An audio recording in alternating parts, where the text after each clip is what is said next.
Let's get some prize picks in today, guys. Last night was honestly crazy. Almost my record day. I'm going to get into that in a bit. But first, these picks from last night went 4-2. Not too bad here. I was going for the same stack on Golden State with Curry and Green. But Golden State was doing well, and even though the game wasn't as tight as I wanted it to be, they still ended up getting the minutes. Just Draymond could not get his PRA.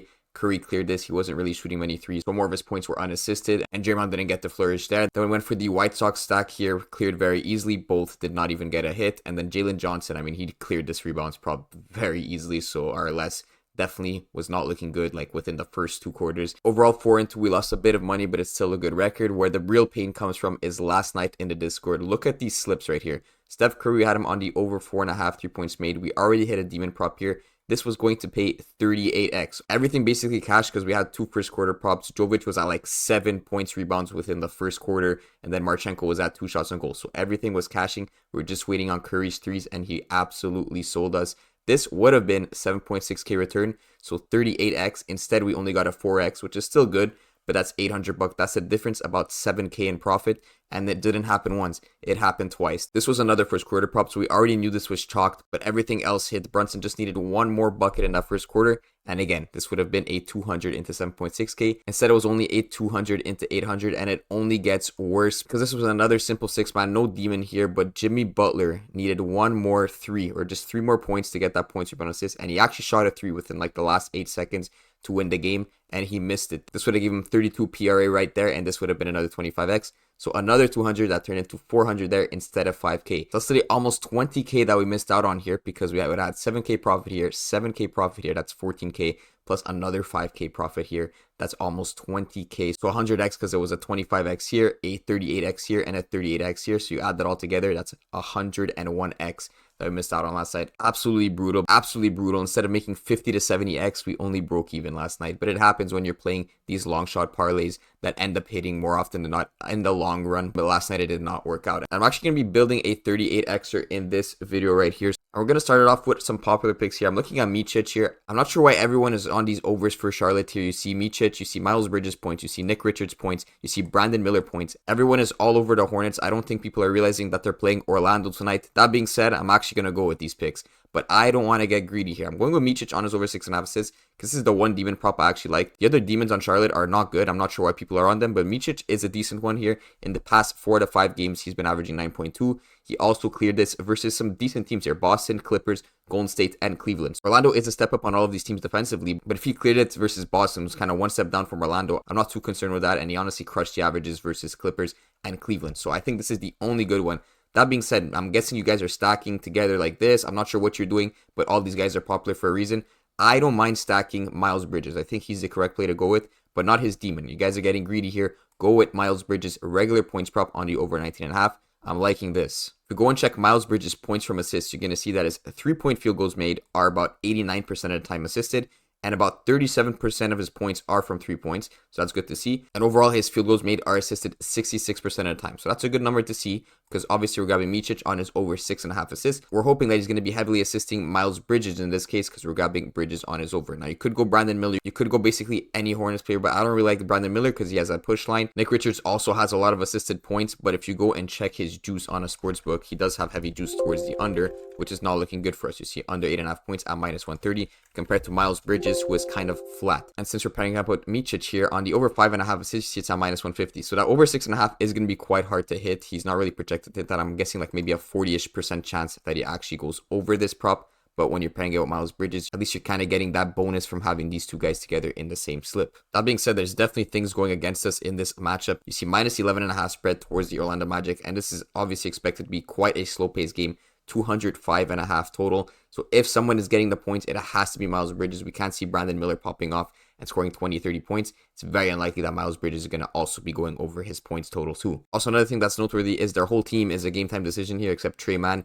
Nick Richards is also a game time decision but questionable. So I'm guessing these 3 guys are going to play. Obviously, we have them in our slip and we hope that they play. But Nick Richards being out is only going to help us because we're going to have higher usage on both Bridges and Micic here. So everything's looking good except the fact that this might be a blowout and we might see some reduced minutes. But that is going to be the first stack I'm going with. Don't get greedy on all these other demons. Miches is probably the only one I would go with here, as long as you're stacking him with another Hornets player. And I think Bridges is the best one to go with. Next, we're going to go over to Minnesota. So a better team here, much better than the Hornets. And we're going to go with Naz Reid on his over 17.5 points. They are up against the Suns tonight. Naz Reid, of course, used to be that sixth man, kind of taking minutes from the starters. But now that Cat is injured, he is into that starting lineup. And he's doing quite well for himself here in the recent games. He's averaging about 18 points. Has cleared this 3 out of 5 times. So overall, with this starting role, I am liking him. But I'm also liking an under on a different player on Minnesota. That's going to be Rudy Gobert. And if you check the association between these two players, if you go and check Gobert's past 5 games, you're going to see the only games he cleared his points total were in the second and third game here. So you can see versus Denver and versus Chicago. Now, the only games where Naz Reid did not clear his points total was in this game here versus Denver and versus Chicago. So essentially, when one guy is going over his points prop, at least in the past 5 games, I'm not sure the association over the season. It's kind of hard to say with him just recently joining the starting lineup. But you can see at least in the past 5 games, when one player is going over their prop, the other one went under. So let's see if that trend continues tonight. But also in general, that's kind of how it works. That's why I said I don't recommend taking Miles Bridges and Brandon Miller. If one of them is going over their prop, it's very unlikely that Brandon Miller is also going over his prop. So we're going with that exact same concept in this case. So Naz Reid over 17.5 points and Rudy Gobert under 13.5 points. And if we go and check the juice on both these players, see Naz Reid has juice towards the over at minus 120 and Rudy Gobert has juice to the under at minus 125. So it's great to see that Reid's over is more favorable and Gobert's under is more favorable. On top of that, if we go and check defensive matchups, you see that the Phoenix Suns versus centers is not the easiest matchup in the world. They're not allowing as many points compared to the power forward position, that they're worse than middle of the table when it comes to allowing points to the power forward position. So we're leveraging the matchups for both these players as well as their juice and then the association between them.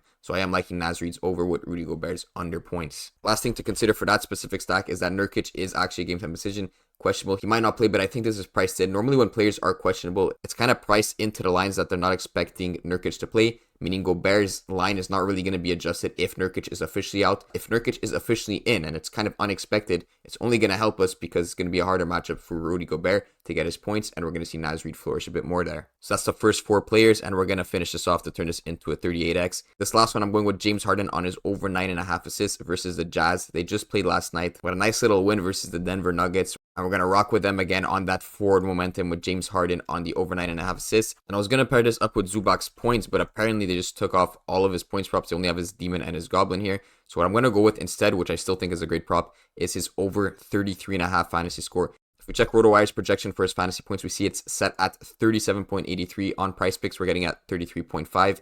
And yes, that's FanDuel fantasy points we're looking at, but it translates to exactly the same thing. They calculate it the exact same way, 3.5. So over 33.5 here, we're getting 4 extra fantasy points in our favor, at least in terms of the projections. And obviously Zubac is a very heavily assisted player, so he is going to be filling up his points at the very least from these James Harden assists. We could go and check that here. 76.6% of his field goal made are going to be assisted. He's not shooting threes or anything. So for every 4 points, you could expect 3 of them to be assisted. And hopefully James Harden is that one doing the assisting. On top of that, it's just an easy matchup, maybe a bit too easy. So I'm a bit concerned about the blowout potential. Minus 12.5 spread towards the Clippers. Kind of a decently low total here. So I'm hoping it's not too much of a blowout and we get some minutes on the starters. If you go and check the NBA lineups, I mean, just look at the starting lineup for the Jazz here. Sensabaugh, Hendricks, and Yurt7. So Zubac is up against Yurt7 here. You guys know who that is? Probably not. So we're definitely going to lock in this slip. Look at this payout. 38x if we get 6 correct, 4x if we get 5 correct. So definitely a good slip here. Let's lock this in.